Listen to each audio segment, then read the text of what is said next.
Hello friends, तुमचं असं कधी झालंय का की तुम्ही एखाद्या सिच्युएशनमध्ये अडकलेला आहात पूर्णपणे, किंवा एखाद्या रिलेशनशिपमध्ये फसलेला आहात? अशी सिच्युएशन ज्यामध्ये तुम्हाला असं वाटतंय की आता बस, आता हे जे काही सगळं चाललंय ना ते माझ्या सहनशक्तीच्या पलीकडे चाललंय. सो मला आता याच्यातून बाहेर पडायचं आहे, मला इथे थांबायचं नाही आहे, मला यातून बाहेर पडायचं आहे एकदाचं, आणि माझं आयुष्य पुन्हा सुरू करायचं आहे. मी आता हे फार काळ सहन करू शकत नाही. तुम्हाला याची जाणीव आहे की जर मी समजा यातून बाहेर पडण्याचा डिसिजन घेतला तर ते माझ्यासाठी चांगलं असेल, माझ्या मनाला त्यातून बरं वाटेल, हे कुठेतरी तुम्हाला माहिती आहे.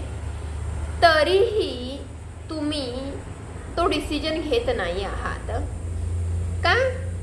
तर पहिला एक विचार असा येतो की समजा मी या सिच्युएशनमधून बाहेर पडण्याचा डिसिजन घेतला तर माझ्यासोबतची माणसं किंवा माझ्या आयुष्यातली इतर माणसं मला काय म्हणतील?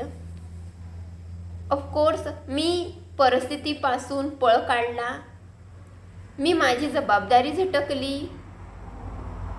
किंवा मग ती समोरची व्यक्ती आहे, त्या समोरच्या व्यक्तीला काय वाटेल, ती समोरची व्यक्ती माझ्याबद्दल काय विचार करेल, हे सगळं आपल्या मनामध्ये येतं. आणि आपण कितीही त्या सिच्युएशनमधून बाहेर पडण्याचा विचार करत असलो तरीही बाहेर पडत नाही.